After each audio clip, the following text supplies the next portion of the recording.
வணக்கம் ஃப்ரெண்ட்ஸ். ஐயனா துணை சீரியலில் இன்னும் எபிசோடில் என்ன நடக்குதுன்னு பார்க்கலாம் வாங்க. இன்னும் சேரனை தேடுதல் வேட்டது தான் நடக்குது.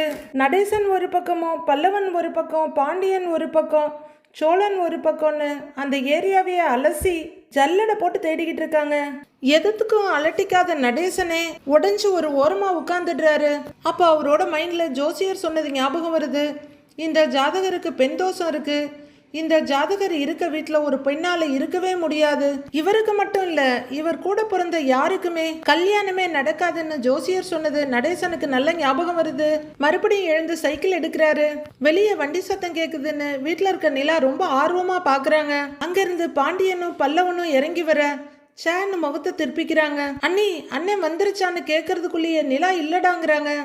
சோழன் ஃபோன் பண்ணானா அப்படின்னு பாண்டி கேட்க, இல்லையே, உங்களுக்கு ஏதாவது தகவல் தெரிஞ்சுதான்னு கேட்குறாங்க நிலா. இல்லைங்க, அண்ணன் எப்பவும் போற எல்லா இடத்துலையும் தேடியாச்சு, யாரு கேட்டாலும் தெரியல பார்க்கலன்னு தான் சொல்றாங்க.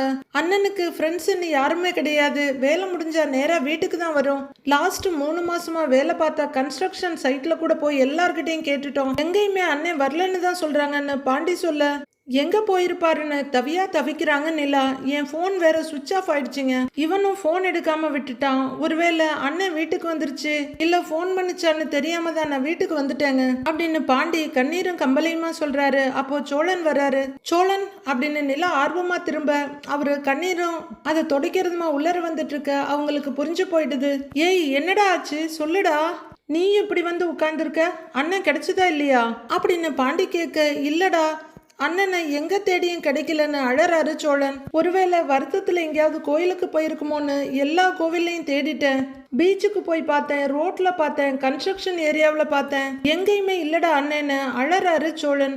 மற்றவங்கெல்லாம் வருத்தத்தோட நிக்க இவரு கண்ணீர் விட்டு கதறாரு. அண்ணன் காணோங்கிறது எனக்கு ஒரு மாதிரி பண்ணுதுடா அப்படிங்கிற சோழனை எப்படி ஆறுதல் பண்றதுன்னு தெரியாம பாண்டியன் துடிக்கிறாரு.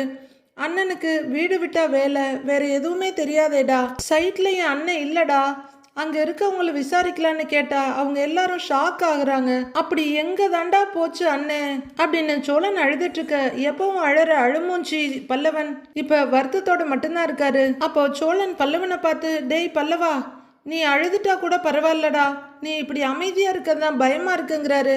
சோழன் பண்றதெல்லாம் லூசுத்தனமா சுயநலமா இருந்தாலும் பயங்கர பாசக்கார பையன். உடனே நிலா பல்லவனை பார்த்துட்டு, அதெல்லாம் ஒன்றும் இல்லை, அண்ணன் வந்தா சரியாயிடுவான்றாங்க. டேய், அண்ணன் வந்துருவாருடான்னு நிலா பல்லவன் கிட்ட சொல்ல, அவர் அப்படியே மரத்து போய் உட்கார்ந்துருக்காரு. அப்போ நடேசனோட சைக்கிள் வீட்டுக்கு வருது. அவரும் சைக்கிளை நிறுத்திட்டு வேகமா வீட்டுக்குள்ள வந்து, என்ன கிடைச்சானான்னு கேட்க, இல்லைன்ற மாதிரி கையை விரிக்கிறாரு சோழன். எல்லாத்தையும் மாறி மாறி பார்க்குறாரு நடேசன். ஆம்பளை பையன் தானே, பொம்பளை பிள்ளையா? பொம்பளை பிள்ளையா இருந்தா கூட யார் கூடயாவது போயிட்டான்னு சொல்லலாம், விடுங்க, அவனுக்கு அவ்வளோ தைரியமெல்லாம் கிடையாது, போனவனுக்கு தான் தெரியும் எங்க போனான்னு, திரும்பி அவனா தான் வரணும் அப்படின்னு நடேசன் அவங்களுக்கு ஆறுதல் சொல்லிட்டு தனக்கும் ஆறுதல் தேடிக்கிட்டு தன்னோட கட்டிலுக்கு வர, அண்ணா எங்க போனீங்கன்னு நிலா பிச்சிட்டு நிக்கிறாங்க. வெளியே வந்த நடேசன் தலையில கைய வச்சுட்டு உட்கார்ந்துட, அண்ணனா தான் வந்தாதான் ஆச்சுன்னா அப்ப எனக்கு ஒன்றும் புரியலையே அப்படின்னு சோழன் கேட்க, பேசாம போலீஸ்ல போய் கம்ப்ளைண்ட் கொடுத்துடலாமான்னு கேக்குறாங்க நிலா. போலீஸா? போலீஸ்க்கெல்லாம் போகணுமாங்க அப்படின்னு பாண்டி கேட்க, வேற என்னங்க வழி இருக்கு? போலீஸ் கிட்ட கம்ப்ளைண்ட் கொடுத்துட்டா அவங்களுக்கு எப்படி தேடணும்னு தெரியும். அண்ணன் வேற ஏதாவது ஊருக்கு போயிருந்தா கூட அந்த ஊர் ஸ்டேஷன்ல சொல்லி தேட சொல்லுவாங்கல்ல, நம்மளால அண்ணன் எங்க போயிருக்காருன்னு கண்டுபிடிக்க முடியலையே. தெரிஞ்ச இடம், அண்ணன் போற இடம், கோவில், பீச்சுன்னு எல்லா இடத்துலையும் தேடியாச்சு, இனிமே போலீஸ்க்கு போறதுதான் ஒரே வழி அப்படின்னு நிலா சொல்ல, சோழனும் சரின்ற மாதிரி தலையாட்டுறாரு. நாம தேடுற மாதிரி அவங்களும் தேடுவாங்கல்ல அப்படின்னு நிலா சொல்ல, பஸ் ஸ்டாண்டு, ரயில்வே ஸ்டேஷன் எல்லா இடத்துலையும் போய் பார்த்துட்டேங்க, ஆனா எங்கேயுமே இல்ல. அண்ணனோட போட்டோவை காட்டி கூட கேட்டேங்க, ஆனா யாரும் அண்ணனை பார்க்கலன்னு தான் சொல்றாங்க அப்படின்னு கலக்கத்தோடயே சொல்றாரு சோழன். அவங்க வந்த நேரமும் அண்ணன் வந்த நேரமும் வேறையா கூட இருக்கலாம்ல. அண்ணன் இங்க இருந்து கிளம்பின நேரத்தை வச்சு சிசிடிவி கேமராவை பார்த்து செக் பண்ணி பார்க்கலாமே, இதெல்லாம் நாம ஒரு கம்ப்ளைண்டா கொடுத்தாதான் பார்க்க முடியும் அப்படின்னு நிலா சொல்ல, பாண்டியனுக்கும் இப்ப கொஞ்சம் ஓகேன்ற மாதிரி இருக்கு. இதுக்கு மேல நாம டிலே பண்ண வேணாங்க, நாம தேடுறத தேடுவோம், ஒரு கம்ப்ளைண்ட் மட்டும் கொடுத்துருவோம்னு நிலா சொல்ல, அப்ப நிஜமாவே அண்ணனை காணோமா அப்படின்னு தூக்கத்துல இருந்து முழிச்ச மாதிரி கேக்குறாரு பல்லவன். போலீஸ்ல கம்ப்ளைண்ட் பண்ணலான்ற அளவுக்கு யோசிக்கிறோம், அப்ப அண்ணன் எங்கன்னே போச்சுன்னு கேக்குற பல்லவனை பரிதாபமா பாக்குறாங்க பாண்டியன் சோழனும். என்னென்ன நடக்குது அப்படிங்கிற பல்லவன் அடுத்து மூச்சு விட முடியாம திணற ஆரம்பிக்கிறாரு. 3 பேரும் பதறி போய் பாக்குறாங்க. உடனே பாண்டி வேகமா போய், டேய் பல்லவா, அண்ணன் கிடைச்சிருண்டா அப்படின்னு சொல்லிட்டு இருக்க, டேய் டேய் டேய் பல்லவா, ஒன்னும் இல்லடான்னு சோழன் பெடரிய தடவி கொடுக்குறாரு. 2 பேரும் முதுக தடவுறாங்க. அண்ணே வராத அண்ணே இப்போ அப்படின்னு பல்லவன் கேட்க, டேய் அண்ணன் வந்துருண்டா, டேய் ஒன்னும் இல்லடா அப்படின்னு 2 பேரும் அவங்கள சமாதானம் பண்ணிக்கிட்டு பல்லவனை சமாதானம் பண்றாங்க. நிலா ஓடி போய் தண்ணி எடுத்துட்டு வந்து கொடுத்து, டேய் பல்லவா, இந்தா முதல்ல தண்ணியை குடின்னு நீட்ட வாங்கி குடிக்கிறாரு. அண்ணனுங்க 2 பேரும் தண்ணி குடிடான்னு குடிக்க வச்சு முதுக தடவி கொடுத்துட்டு இருக்காங்க. நிலா கிட்ட திரும்புற பாண்டி, நீங்க போங்க நாங்க பாத்துக்கிறோம்னு சொல்ல, நிலா வேகமா ரூம்குள்ள ஓடி போய் மொபைல் எடுத்துட்டு வர்றாங்க. பல்லவன் மூச்சுக்காக தடுமாறிக்கிட்டு இருக்க 2 பேரும் ஆறுதல் படுத்திட்டு இருக்காங்க. ஏங்க வாங்க போய் கம்ப்ளைண்ட் கொடுத்துட்டு வந்துடலான்னு நிலா கூப்பிடுறாங்க. டேய் பல்லவான்னு சோழன் கூப்பிட்டுட்டு இருக்க, பல்லவனை பாத்துக்கோங்கிறாங்க பாண்டி கிட்ட. நீங்க போங்க நான் பாத்துக்கிறேங்கிறாரு பாண்டி. வாங்க சோழன் நிலா முன்னாடி போக, சோழன் பல்லவனை பார்த்து தயங்கிக்கிட்டே இருக்காரு. நீ போடா நாங்க பாத்துக்கிறோம் அப்படின்னு பாண்டி சொல்ல சோழன் நடக்கிறாரு. பல்லவன் புஸ் புஸ்ன்னு மூச்சு விட்டுட்டு அழுதுட்டு இருக்க பாண்டி அவரை சமாதானப்படுத்துறாரு. நிலாவும் சோழனும் ஸ்டேஷனுக்கு வர்றாங்க. ஆட்டோல இருந்து இறங்க நிலா பைசா கொடுக்குறாங்க. எங்கேயோ வெறிச்சு பார்த்துட்டு இருக்க சோழன் கிட்ட, ஏங்க தைரியமா இருங்க அப்படிங்கிற நிலா சோழன் அப்படியே நிக்க, சோழன் வாங்கன்னு கூப்பிடுறாங்க. அண்ணனை காணோன்னு போலீஸ் ஸ்டேஷன்ல கம்ப்ளைண்ட் பண்ண வரும்னு நான் நினைக்கவே இல்லைங்க, என்னால முடியலைங்கன்னு சோழன் வாங்க உள்ளர போலான்னு சொல்லி கூட்டிட்டு போறாங்க நிலா. அவரு கன்னத்துல வழியிற கண்ணீரை தொடச்சுக்கிட்டே நடக்க நிலா அவரோட கையை பிடிச்சி உள்ளர கூட்டிட்டு வர்றாங்க. உள்ளர ஒரு போலீஸ் என்னமான்னு கேட்க, அண்ணனை காணோங்க சார், கம்ப்ளைண்ட் கொடுக்க வந்திருக்கோன்றாங்க. சார் அங்க உட்கார்ந்து இருக்காருமா, அங்க போங்கன்னு அனுப்பி விடுறாரு அவரு. நிலாவும் சோழனும் இன்ஸ்பெக்டர் கிட்ட வர, வாங்க உட்காருங்கன்றாரு அவரு. சோழனை உட்கார சொல்லிட்டு நிலாவும் உட்காடுறாங்க. போன்ல பேசிட்டு, சொல்லுங்க என்ன விஷயம்னு கேக்குறாரு. என் பேரு நிலா, இவர் சோழன், என் ஹஸ்பண்ட். எங்க அண்ணனை நைட்ல இருந்து காணோம், அதான் கம்ப்ளைண்ட் பண்ணலான்னு வந்திருக்கோங்கிறாங்க நிலா. அண்ணன்னா உங்களுக்கு அண்ணனா இவருக்கு அண்ணனான்னு கேக்குறாரு அவரு. இவரோட அண்ணன் தாங்க சார், நான் ஒரு அண்ணன்னு கூப்பிடுவேன் அப்படின்னு நிலா சொல்ல, அப்படின்னு தலையாற்றவர். அவர் பேர் என்னன்னு கேக்குறாரு. சேரன் அப்படின்னு நிலா சொல்ல, அப்படியே மந்திரிச்சு விட்ட மாதிரி உட்கார்ந்துருக்காரு சோழன். என்ன வேலை பாக்குறாருன்னு எஸ்ஐ கேட்க, மேஸ்திரியா இருக்காருங்க சாருங்கிறாங்க நிலா. உங்க வீடுன்னு கேட்க, பூந்தமல்லி பக்கத்துல விக்டோரியா ஸ்ட்ரீட் அப்படின்னு நிலா சொல்ல, கண்ணீரோடையே உட்கார்ந்துருக்காரு சோழன். என்னாச்சு, ஏதாவது ப்ராப்ளமா, எப்படி காணா போனாருன்னு கேக்குறாரு எஸ்ஐ. சார் நேத்து நைட்டு தூங்குற வரையிலும் வீட்டுல தாங்க சார் இருந்தாரு, காலையில எழுந்திரிச்சு பார்த்தா காணோம், வீட்டை விட்டு போறேன்னு லெட்டர் எழுதி வச்சுட்டு போயிருக்காரு அப்படின்னு நிலா சொல்ல, அந்த லெட்டரை வச்சிருக்கீங்களான்னு கேக்குறாரு இன்ஸ்பெக்டர். இருக்குங்க சார்னு பேக்ல இருந்து எடுக்க, கொடுங்கன்னு கேக்குறாரு. நிலா பேக்ல இருந்து அவசரமா எடுத்து இந்தாங்கன்னு நீட்டுறாங்க. சோழன் கொலுவுல வச்ச பொம்மை மாதிரி அப்படியே உட்கார்ந்துருக்காரு. லெட்டரை படிச்சுட்டு அதை மடிக்கிற எஸ்ஐ, நேத்து வீட்டுல என்னமா நடந்ததுன்னு கேக்குறாரு. நிலா சோழனை பார்க்க, சோழனை மெதுவா திரும்பி நிலாவை பாக்குறாரு. என்னப்பா 2 பேரும் ஒருத்தர் பாத்துக்கிட்டே இருக்கீங்க, என்ன நடந்துச்சுன்னு மறைக்காம என்கிட்ட சொன்னாதான் ஃபர்தரா என்னால ஆக்ஷன் எடுக்க முடியும் அப்படின்னு எஸ்ஐ கேட்க, சார் அண்ணனுக்கு ரொம்ப நாளா கல்யாணம் பண்ணணும்னு பொண்ணு பாத்துக்கிட்டு இருந்தோம், எதுவும் சரியா அமையல. நேத்து ஒரு அலையன்ஸ் பார்த்தோங்க சார், பொண்ணு வீட்டுல இருந்து வீட்டுக்கு வந்திருந்தாங்க. அண்ணனோட ஜாதகத்தை ஒரு ஜோசியர் பார்த்து, அந்த ஜோசியரு அண்ணனோட ஜாதகத்துல பிரச்சனை, அதனாலதான் வீட்டுல எல்லாமே தப்பா நடக்குதுன்னு சொல்லிட்டாரு அப்படின்னு நிலா சொல்லிட்டு இருக்க, இவங்களையே வேடிக்கை பார்த்துட்டு இருக்க ஒரு கான்ஸ்டபிள், சார் இவங்களை யாருன்னு தெரியலையான்னு கேக்குறாரு. தெரியலையே அப்படின்னு அவரு சொல்ல, சார் 4 பேர் சேர்ந்து ஒரு பையனை அடிச்சுட்டாங்கன்னு நாங்க போய் பார்த்தோமே, ஐயனார் வீடுன்னு சொல்றாரு கான்ஸ்டபிள். அந்த வீட்டுல பொண்ணே இருக்க மாட்டாங்கன்னு ஒரு கதையே இருக்குங்க சார் அப்படின்னு அவரு சொல்ல, அட இது சுவாரஸ்யமா இருக்கே அப்படின்னு இன்ஸ்பெக்டர் நிமிர்ந்து உட்கார்ந்து பாக்குறாரு. சோழன் நிலாவும் ரொம்ப தவிப்பா இருக்காங்க.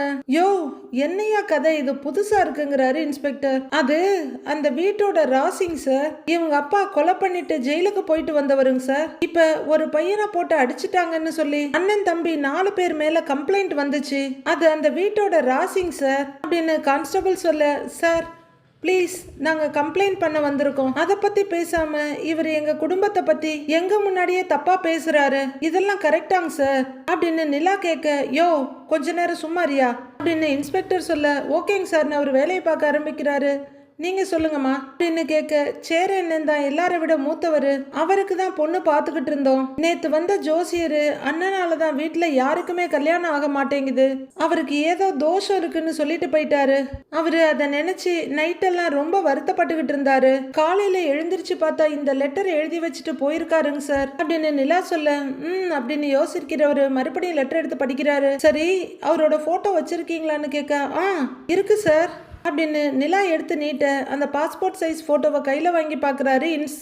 இவருக்கு வயசு என்ன இருக்கும்னு அவர் கேட்க, சார் ஒரு 31 இருக்குங்க சார்ங்கிறாங்க நிலா. யோ மணின்னு கூப்பிட சார்னு வர்றாரு ஒரு கான்ஸ்டபிள். இந்த போட்டோவை ஸ்கேன் பண்ணி எல்லா ஸ்டேஷனுக்கு அனுப்பிடு, போய் அனுப்பிடுன்னு சொல்ல, இதா போறீங்க சார்னு வாங்கிட்டு போறாரு. அவர் அந்த போட்டோவை கொண்டு வந்து ரைட்டர் கிட்ட கொடுக்க, அவர் கொடுங்கன்னு வாங்கிட்டு இருக்காரு. நீங்க எல்லா இடத்துலயும் தேடி பாத்தீங்களா? சொந்தக்காரங்க வீடு, தெரிஞ்சவங்க வீடு, ஃப்ரெண்ட்ஸ் வீடு, இப்படி எல்லா இடத்துலயும் தேடி பாத்தீங்களா அப்படின்னு இன்ஸ்பெக்டர் கேட்க, சோழன் அவ்வளோ நேரம் அமைதியா இருந்தவர், சொந்தக்காரங்கன்னு யாருமே இல்லைங்க சார் அப்படின்னு ரொம்பவே உடஞ்சு போய் சொல்றாரு. சார் அவர் ரெகுலரா எங்கெல்லாம் போவாரோ அங்கெல்லாம் போய் தேடி பார்த்துட்டோங்க சார், அவர் எங்கேயுமே இல்ல, எங்க போனார்னு தெரியல. அண்ணே வேலையை விட்டா வீடுன்னு தான் இருப்பாரு, அவருக்கு பெருசா ஃப்ரெண்ட்ஸ் கூட யாரும் இல்ல.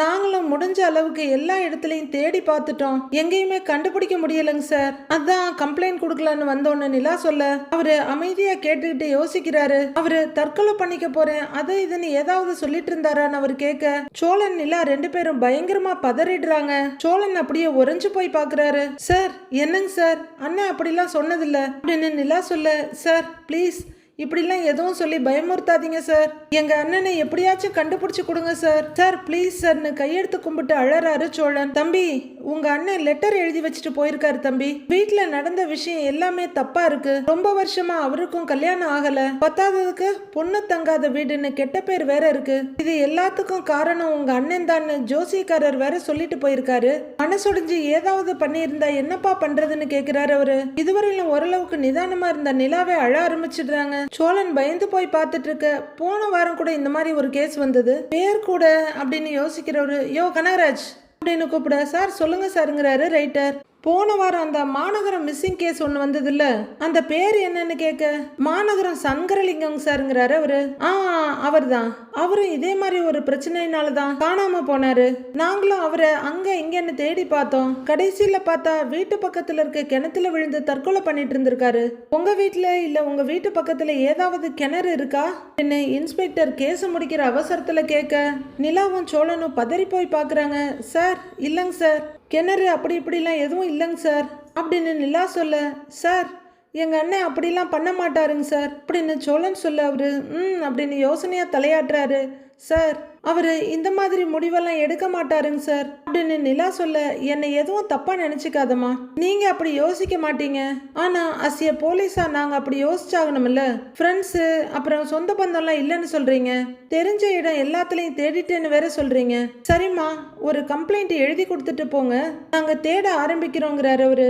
சோழன் கண்ணீர் வழியே உட்கார்ந்துருக்க, சார் ப்ளீஸ் சார் கொஞ்சம் என்ன பண்ண முடியும்னு பாருங்க சார், அவர் இல்லாம வீட்டுல எல்லாருமே உடைஞ்சு போயிருக்கோம் அப்படின்னு நிலா சொல்ல, பாக்குறோமா ஒரு நாளைக்கு காணாம போன கேஸ் மட்டுமே 5-6 வருது, எங்களால என்ன பண்ண முடியுமோ அதை நாங்க பண்றோம், நீங்க ஒரு கம்ப்ளைண்ட் மட்டும் எழுதி கொடுத்துட்டு போங்க, இந்தாங்க மத்ததெல்லாம் நாங்க பாத்துக்கிறோன்னு ஒரு பேப்பரையும் பேடையும் எடுத்து கொடுக்குறாரு. நிலா எழுத ஆரம்பிக்க, சோழன் அதுக்கு மேல அங்க உட்கார்ந்துருக்க முடியாம அப்படியே ரோபோட் மாதிரி எழுந்து வெளியில போறாரு. நிலாவும் தேம்பிக்கிட்டே எழுதிட்டு இருக்காங்க. வெளியே வந்த சோழன் ஜீப் மேல கைய வச்சுட்டு அழுகையை முடிஞ்ச அளவுக்கு அடக்கி பாக்குறாரு. அதுக்கப்புறம் கால் போன போக்குல நடக்க, அவரு தற்கொலை பண்ணிக்க போறேன் அப்படி எப்படின்னு எதுவும் சொல்லியிருக்காரா அப்படின்னு இன்ஸ்பெக்டர் கேட்டது சோழனோட மைண்ட்ல வருது. சோழனோட அழுகு இன்னும் ஜாஸ்தி ஆகுது. அவரு மனசுடைஞ்சு ஏதாவது பண்ணிக்கிட்டாருன்னா என்னப்பா பண்றது அப்படின்னு இன்ஸ்பெக்டர் கேட்டது ஞாபகத்துல வர, சோழன் ரொம்பவே பயத்துல கதறி அழ ஆரம்பிச்சிடுறாரு. பயத்தோட சுத்திர தலையை அவர் 2 கையாலையும் தாங்கி பிடிக்க, உங்க வீட்டுல இல்ல வீட்டு பக்கத்துல கிணறு ஏதாவது இருக்கா அப்படின்னு இன்ஸ்பெக்டர் கேட்டுதான் ஒரு மைண்ட்ல வர, அப்படியே அழுதுகிட்டே தள்ளாடி ரிவர்ஸ்ல போயிட்டு இருக்காரு. அங்க இருக்க ஒரு திட்டுல உட்காந்து அவரு உடைஞ்சு போய் கதறி அழுதுட்டு இருக்க, நிலா வேகமா வெளியே வந்து எங்கன்னு தேடுறாங்க.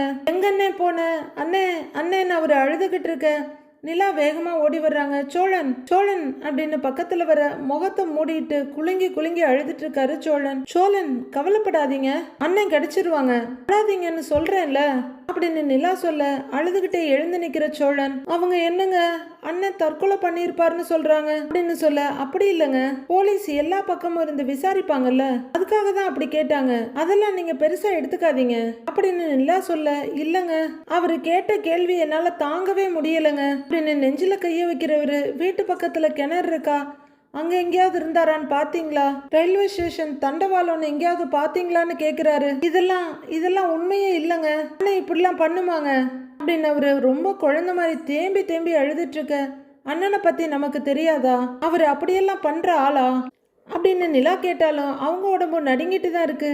இவங்க சொல்ற மாதிரிலாம் என்னால் யோசிக்க கூட முடியலங்க. ஆனால் நீங்க சொன்னீங்க, நான் தாங்க கேட்கல, நான் தான் கேட்கல, நான் தான் கேட்கலன்னு கன்னத்துல பலார் பலார்னு அரைஞ்சிக்கிறாரு. ஏங்க ஏங்க என்னங்க பண்றீங்க? சோழன் என்ன பண்றீங்க? இருங்க அப்படின்னு கையை தடுத்து பிடிக்கிறாங்க நிலா. நான் தான் கேட்கல அப்படின்னு பயங்கரமா புலம்பிக்கிட்டு சுயநினைவு இல்லாம அழுன்னு அழறாரு சோழன். நிலாவுக்கு இப்ப ரொம்ப கலக்கமா இருக்கு. சோழன் அப்படின்னு கூப்பிட்டுட்டு இருக்க நிலாவோட கையை கையில வச்சுக்கிட்டு அண்ணங்கிட்ட சிரிச்சு பேசி சமாதானம் பண்ணோங்க. எப்பவும் போல காலையில எந்திரிச்சா அண்ணே சரியாயிடும்னு அசால்ட்டா இருந்துட்டோங்க. ஆனா அண்ணே லெட்டர் எழுதி வச்சுட்டு வீட்டை விட்டு போயிடும்னு சத்தியமா நினைக்கலங்க. இப்படி எல்லாம் எதுவும் நடக்கும்னு தெரிஞ்சிருந்தா ராத்திரி முழுக்க தூங்காம உட்கார்ந்துருந்து பார்த்துட்டு இருந்திருப்போங்க அப்படின்னு சோழன் ரொம்பவே சோழன் அழாதீங்க சோழன், ப்ளீஸ் சோழன் அப்படின்னு நிலா சொல்லிட்டு இருக்க. இவங்க சொல்ற மாதிரி அன்னை மட்டும் தப்பான முடிவு எடுத்திருந்துச்சுன்னா இனிமே என்னால சத்தியமா உயிர் வாழவே முடியாதுங்க, உயிர் வாழவே முடியாதுங்க அப்படிங்கிற சோழன் மறுபடியும் தலையை பிடிச்சிட்டு அப்படியே அந்த திட்டுல உட்கார்ந்துடுறாரு. நிலாவும் பதறி போய் பக்கத்துல உட்கார்ந்து சோழன் அழாதீங்க சோழன், சோழன் அழாதீங்க, அண்ணே வந்துருவாரு அப்படின்னு அவரோட தோலை தொட்டு சமாதானம் பண்ண நிலாவோட தோல்ல அப்படியே சாஞ்சி அழ ஆரம்பிச்சிடுறாரு சோழன். அவன் ஒரு கையால அவரோட ஒரு தோலை பிடிச்சிட்டு இன்னொரு கையால அவரோட அதே கையை பிடிச்சி தட்டி கொடுக்குறாங்க. அழாதீங்க அழாதீங்க சோழன், சோழன் இங்க பாருங்க, அண்ணனுக்கு ஒன்னும் ஆகாதுன்னு முதுகுல தடவி கொடுக்குறாங்க. சோழன் அழுது புலம்பிட்டு இருக்க. சோழன் அழாதீங்க, அண்ணனுக்கு அந்த மாதிரி எதுவும் ஆகாது. சோழன் சோழன் ஒன்னும் ஆகாது அப்படின்னு சொல்லிக்கிட்டே முதுக தடவி கொடுத்துட்டே இருக்காங்க. ஏங்க அண்ணன் அப்படின்னு அவர் அழுதுகிட்டு இருக்க. அதான் சொல்றேன் இல்லைங்க, எதுவும் ஆகாது சோழன், ஒன்னும் ஆகியிருக்காது சோழன், சோழன் ஒன்னும் ஆகியிருக்காது சோழன் அவரோட முகத்தையும் தடவி ஆறுதல் படுத்திட்டு இருக்காங்க நிலா. பாவம், யாரு பெத்த பிள்ளையோ ஒரு குடும்பத்துக்காக இவ்வளவு தூரம் வந்து ஹெல்ப் பண்றது, அந்த குடும்பத்துல ஒருத்தியா நடந்துக்கிறதெல்லாம் ரொம்ப பெரிய விஷயங்க. உண்மையிலேயே நிலா கேரக்டர் ஒரு அற்புதமான பொண்ணுதான். சோழன் அவங்க தோல்ல இருந்து எழுந்திருக்கிறாரு. சோழன் அப்படின்னு கையை பிடிக்க, அண்ணே நம்ம கூட இருக்கும்போது நம்ம அண்ணன் தானே, என்ன நடந்தாலும் நம்ம கூட தான் இருக்கும்னு நினைச்சிட்டேன். அண்ணனுக்காக எதுவுமே தனியா யோசிச்சதே இல்லைங்க. அண்ணே ஒரே ஒரு நாள் தான் எங்க வாழ்க்கையில இல்ல, அதுக்கே எங்க உலகமே நின்னு போன மாதிரி இருக்கு அப்படின்னு முகத்துல அடிச்சுட்டு அழறாரு சோழன். சோழன் அமைதியா இருங்க சோழன் அப்படின்னு நிலா சொல்லிட்டு இருக்க. என் கண்ணுக்கு எதுவுமே தெரியலங்க அப்படின்னு சோழன் அழுதுட்டு இருக்க. சோழன் சோழன்னு கூப்பிட்டு இருக்காங்க நிலா. எங்க நிக்கிறேன், என்ன நடக்குது, இது ராத்திரியா பகலான்னு எதுவுமே தெரியாம அப்படியே பைத்தியம் பிடிச்ச மாதிரி இருக்குங்க அப்படின்னு சோழன் தலையில அடிச்சுட்டு அழுதுட்டு இருக்க. நிலாவால எப்படி சமாதானப்படுத்துறதுன்னே தெரியல. எங்களுக்கு அண்ணன் இருந்தாதாங்க அது வீடு, அண்ணன் இருக்கிறதுனாலதான் அந்த வீடு வீடாவே இருக்கு, அண்ணன் இல்லாம என்னால அந்த வீட்டை பத்தி யோசிக்கவே முடியலங்க அப்படின்னு எல்கேஜி ஸ்டூடெண்ட் மாதிரி அழுதுட்டு இருக்காரு சோழன். ப்ளீஸ் அழாதீங்க அப்படின்னு நிலா சமாதானம் பண்ணிட்டு இருக்க. தேம்பி தேம்பி அழற சோழன் வீட்டுக்கு போன உடனே, சோழா நீ ஒழுங்கா சாப்பிட்டியா, நீ ஒழுங்கா சாப்பிட்டுருக்கவே மாட்ட, வா வந்து உட்காரு, சாப்பாடு போடுறேன்னு என்னையும் தம்பிங்களையும் அவரு பெத்த புள்ள மாதிரி பாத்துக்கிட்டாருங்க. இப்ப அண்ணன் இல்லாம வீட்டுக்கு எப்படிங்க போவேன் ஐயோ அப்படின்னு சோழன் அழுதுட்டு இருக்க. சோழன் ப்ளீஸுங்க சோழன், ஒன்றும் இல்லை சோழன் அப்படின்னு அவங்க கையை பிடிச்சி சமாதானம் பண்ணிட்டு இருக்க. எங்கன்னே சொல்லாம போனேன் அப்படின்னு அழற சோழன் மறுபடியும் நிலாவோட தோல்ல சாஞ்சிடுறாரு. அண்ணேன்னு அவர் அழுதுட்டு இருக்க. ஒன்றும் இல்லை சோழன், ஒன்றும் இல்லை அழாதீங்கன்னு அவங்க கையை முகம்லாம் தடவி கொடுத்து ஆறுதல் படுத்துறாங்க நிலா. ஆனா சோழனோட அழுக கொஞ்சம் கூட குறையவே இல்லை. நிலாவும் அப்படியே சோழனை சேர்த்து பிடிச்ச மாதிரி கலங்கி போய் உட்கார்ந்துருக்காங்க. அடுத்து என்ன நடக்க போகுதுன்னு நாளைக்கு பார்க்கலாம் ஃப்ரெண்ட்ஸ். நாளைய ப்ரோமோவில் நடேசனோட அண்ணனும் அவங்க தங்கச்சியும் வீட்டுக்கு வந்திருக்காங்க. சேரனை பத்தி கேள்விப்பட்டோம், அதான் விசாரிச்சுட்டு போலான்னு வந்தோன்னு நீரியான்னு சொல்ல வேகமா உள்ளர வர்ற நடேசன், டேய் என்னடா பண்ணீங்க என் பையனன்னு கத்துறாரு. உடனே கஸ்தூரி கிட்ட திரும்புற அவங்க அண்ணன், அதான் சொன்னேன் இந்த வீட்டுக்கு வர வேண்டான்னு, இப்ப பாத்தியான்னு கேக்குறாரு அவங்க அண்ணன். இங்க பாருங்க, நீங்க எல்லாம் இல்லாம அவனால இருக்கவே முடியாது, அவன் வந்துருவான் கவலைப்படாதீங்க அப்படின்னு கஸ்தூரி ஆறுதல் சொல்ல எல்லாரும் கலக்கமா நின்னுட்டு தான் இருக்காங்க. அடுத்து என்ன நடக்க போகுதுன்னு நாளைக்கு பார்க்கலாம் ஃப்ரெண்ட்ஸ்.